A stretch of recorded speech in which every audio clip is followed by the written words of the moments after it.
Hi, ഇന്ന് ഞാൻ വന്നിരിക്കുന്നത് കുറച്ച് പിസ്താത്തൊണ്ട് വെച്ചിട്ട് ഒരു പോട്ട് ഡിസൈൻ ചെയ്യുന്ന സിമ്പിൾ ഡിസൈൻ ആയിട്ടാണ്.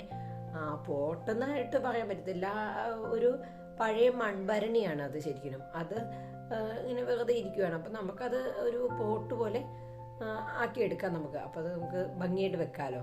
നമുക്ക് വീഡിയോ കണ്ടു.